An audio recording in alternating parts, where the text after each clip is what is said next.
সুলতান মাহমুদ গজনবীর ভারত অভিযান পর্ব ১। আফগানিস্তানে গজনি নামে একটি ছোট রাজ্য ছিল। ৯৬২ সালে অলপ্তগিন নামে এক নেতা সেখানকার সামানি শাসন শেষ করে নিজের ক্ষমতা প্রতিষ্ঠা করেন। তার মৃত্যুর প্রায় ১৪ বছর পর ৯৭৭ সালে তার জামাতা সবুক্তগিন সিংহাসনে বসেন। সবুক্তগিন ছিলেন অত্যন্ত প্রতিভাবান, উচ্চাভিলাষী এবং একজন দক্ষ যোদ্ধা। তিনি একটি শক্তিশালী সেনাবাহিনী তৈরি করেন এবং রাজ্য বিস্তারে মনোযোগ দেন। তার নেতৃত্বে গজনি সেনাবাহিনী খোরাসান, নিস্তান এবং লামখানের মতো এলাকাগুলো দখল করে নেয়। এভাবেই সবুক্তগিন গজনি রাজ্যকে একটি শক্তিশালী ঘাঁটিতে পরিণত করেন। গজনি ও হিন্দুশাহী রাজ্যের সংঘাত। ঐতিহাসিকদের মতে সবুক্তগিনের ভারতে রাজ্য বিস্তারের কোনো পরিকল্পনা ছিল না, কিন্তু সেই সময় পাঞ্জাবের হিন্দুশাহী রাজ্যের রাজা জয়পাল আশঙ্কা করছিলেন যে সবুক্তগিন হয়তো ভারতে আক্রমণ করতে পারেন। এই ভয়ে তিনি নিজেই আগেভাগে গজনি আক্রমণের সিদ্ধান্ত নেন, যাকে আগে আক্রমণের নীতি বলা হয়। জয়পাল তার পরিকল্পনা অনুযায়ী পার্শ্ববর্তী কয়েকটি হিন্দু রাজ্যের সাহায্য নিয়ে এক বিশাল সেনাবাহিনী গঠন করেন এবং ৯৯৪ সালে গজনি আক্রমণ করেন। কিন্তু দুর্ভাগ্যবশত ভয়াবহ তুষার ঝড়ের কবলে পড়ে জয়পালের বিশাল বাহিনী ছত্রভঙ্গ হয়ে যায় এবং তার গজনি দখলের স্বপ্ন ভেঙে যায়। প্রাণ বাঁচাতে তিনি সবুক্তগিনের সাথে একটি অপমানজনক চুক্তি করতে বাধ্য হন।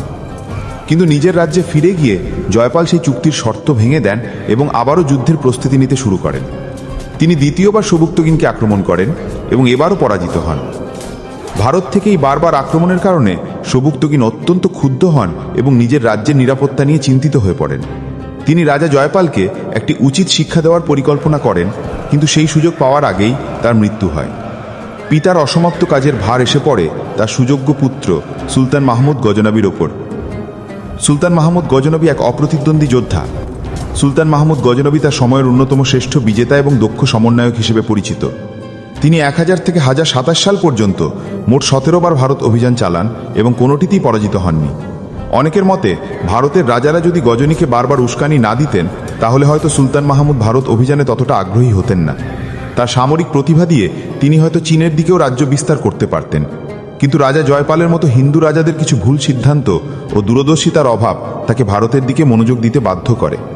সুলতান মাহমুদের প্রধান অভিযানসমূহ। প্রথম ও দ্বিতীয় অভিযান রাজা জয়পালের বিরুদ্ধে। ১০০০ সালে সুলতান মাহমুদ তার প্রথম অভিযানে খাইবার গিরিপথের কয়েকটি সীমান্ত দুর্গ দখল করে গজনিতে ফিরে যান। ১০০১ সালে তিনি ১০,০০০ অশ্বারোহী সৈন্য নিয়ে পাঞ্জাবে তার দ্বিতীয় অভিযান চালান। পেশোয়ারের কাছে রাজা জয়পালের সাথে তার তুমুল যুদ্ধ হয়। যুদ্ধে জয়পাল শোচনীয়ভাবে পরাজিত হন এবং বিশাল অঙ্কের অর্থ ও ৫০টি হাতি দেবার শর্তে সন্ধি করেন। বারবার পরাজয়ের এই গ্লানি সহ্য করতে না পেরে এবং প্রজাদের কাছে সম্মান হারিয়ে রাজা জয়পাল অবশেষে আগুনে ঝাঁপ দিয়ে আত্মহত্যা করেন।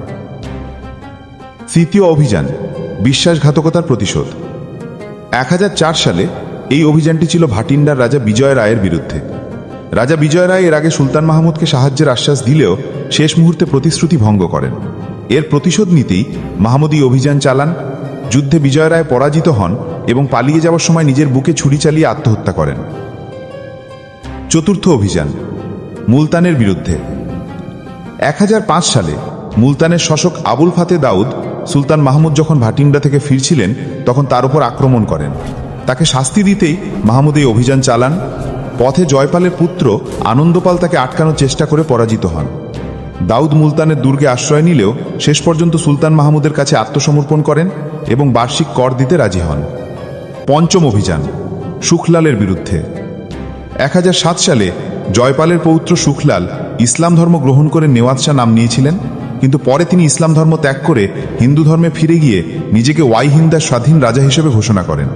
এই বিদ্রোহ দমনের জন্যই সুলতান মাহমুদ এই অভিযানটি চালান। ষষ্ঠ অভিযান হিন্দু রাজাদের সম্মিলিত জোটের বিরুদ্ধে। ১০০৮ সালে এই অভিযানে সুলতান মাহমুদ এক বিশাল বাধার সম্মুখীন হন। আনন্দপালের নেতৃত্বে উজ্জয়িনী, গোয়ালিয়র, কালিঞ্জর, কনৌজ, দিল্লি ও আজমিরের রাজারা একজোট হয়ে তাকে প্রতিরোধের জন্য প্রস্তুত হন। পেশোয়ারের কাছে দুই বাহিনীর মধ্যে প্রচণ্ড যুদ্ধ হয় এবং সুলতান মাহমুদের বাহিনীর ব্যাপক ক্ষতি হয়। তবুও শেষ পর্যন্ত সুলতান মাহমুদ তার অসাধারণ রণকৌশলের মাধ্যমে এই যুদ্ধে জয়লাভ করেন এবং বিপুল পরিমাণ ধনসম্পদ লাভ করেন। যে কোনো বিচারে এটি ছিল তার অন্যতম গুরুত্বপূর্ণ একটি বিজয়।